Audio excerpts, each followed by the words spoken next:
সড়ক পথে বিমানের ছোঁয়া এই স্লোগানটি অধিকাংশ বাসের পেছনে লেখা থাকলেও পটুয়াখালী বাস টার্মিনালের চিত্রটা একটু ভিন্ন। আমি এখন দাঁড়িয়ে রয়েছি পটুয়াখালী কেন্দ্রীয় বাস টার্মিনালে। এটিকে প্রথম দেখায় যে কারো কোনো পরিত্যক্ত ডোবা অথবা কর্দমাক্ত কোনো নর্দমার কথা মনে হলেও এটি পটুয়াখালী কেন্দ্রীয় বাস টার্মিনালের চিত্র।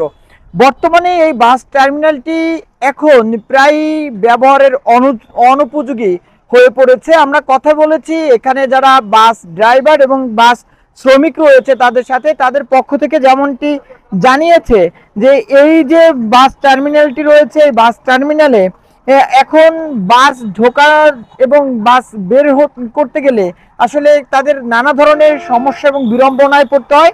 পাশাপাশি আমরা কথা বলেছি এখানে বাস যাত্রীদের সাথে, তাদের পক্ষ থেকে যেমনটি জানিয়েছে যে এই বাস টার্মিনালে এখন বাস টার্মিনালটি ব্যবহার করা, এই বাস টার্মিনাল থেকে বাসে ওঠা এবং নামা এখন প্রায় অসম্ভব, যে কারণে তারা ঢাকা কুয়াকাটার যে আসলে মহাসড়ক রয়েছে সেই মহাসড়কটি আসলে তারা ব্যবহার করতে বাধ্য হচ্ছে, যে কারণে ঢাকা কুয়াকাটা মহাসড়কের পটুয়াখালী অংশে একটি দীর্ঘ সময় দেখা যায় যে আসলে মাঝে মধ্যেই দুর্ঘটনার ঘটনা ঘটে। ভাই কইয়ে কি লাভ হইবে?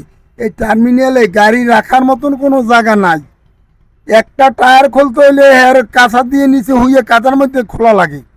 এক জায়গায় গাড়ি ঢুকইলে এখানে গাড়ি বাজে, গাড়ি বাইরে হয় না। এই দুর্ভোগ আমাদের যে কবে শেষ হইবে আমরা জানি না। এই কাজ করতে পারি না, গাড়ির পার্কিং করতে পারি না, গাড়ি একটা প্লেস করমু একটা যাত্রী পর্যন্ত উঠতে পারে না গাড়ির ভিতরে, কাদার জন্য, পানির জন্য। এই আমরা দুর্ভোগে আছি। আর কি বলবো? আপনাদের এই বাস টার্মিনালে গাড়ি পার্কিং এর জন্য টাকা দিতে হয় না? আমাদের বাস টার্মিনালে পৌরসভা আছে না, পৌরসভা ডাকতেছে, তাদের টাকা দিতে হয় না? টাকা দিয়েও তো আমরা শান্তি পেয়ে তাও তো পাই না। আমাদের এই কাদার ভিতরে ওই আনছি, ওই একটা সামনে একটা কাজ করছে, কাদা আমাদের আইলে বুঝছে বই বেরিয়েছে। এখন এই নে গাড়ি তুইছি, ওই এনে গাড়ি তুইলে তো গাড়ি উঠাইতেই পারবো না, ব্যাগে চেন কেপা দিয়ে টাইনে গাড়ি উঠান লাগে। এই যে আমাদের এখানে রাস্তা ভাঙা, মানে আমরা ভালো মতন হাঁটাচলা করতে পারি না, গাড়ি যায় কাদা, আমাদের কাপড় চোপড় নষ্ট হয়ে যায়, ভাঙাচোরা।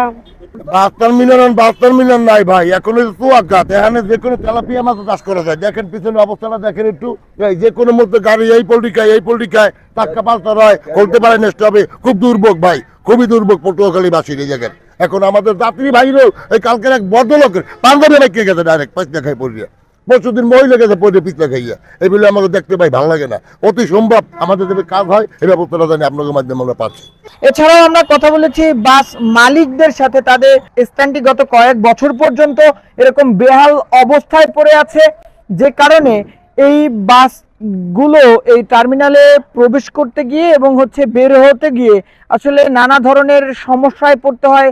কখনো এই যে গর্তগুলো রয়েছে এই গর্তগুলোর মধ্যে বাসগুলো আটকে পড়ে, যে কারণে মালিকদেরকে অতিরিক্ত যে সার্ভিসিং খরচ অথবা মেনটেনেন্স খরচ এটি কিন্তু আসলে বহন করতে হয়। এছাড়াও পটুয়াখালীর যারা স্থানীয় বাসিন্দা রয়েছে তাদের দাবি অতি দ্রুত যাতে এই পটুয়াখালী কেন্দ্রীয় বাস টার্মিনালটি সংস্কার করা হয়, তাহলে পটুয়াখালীবাসীর দুর্ভোগ কমার পাশাপাশি, যেহেতু পটুয়াখালী একটি পর্যটন জেলা, সেক্ষেত্রে পর্যটকদের মধ্যেও একটি ভালো ধারণা তৈরি হবে এই জেলা সম্পর্কে। তাই পৌর কর্তৃপক্ষের তারা দৃষ্টি আকর্ষণ করেছে যাতে পটুয়াখালী পৌরসভা থেকে এই পটুয়াখালীর কেন্দ্রীয় বাস টার্মিনালটি অতি দ্রুত মেরামত অথবা পুনর্নির্মাণের উদ্যোগ গ্রহণ করা হয়। তো পটুয়াখালী কেন্দ্রীয় বাস স্ট্যান্ড থেকে এই ছিল আমাদের কাছে সর্বশেষ তথ্য।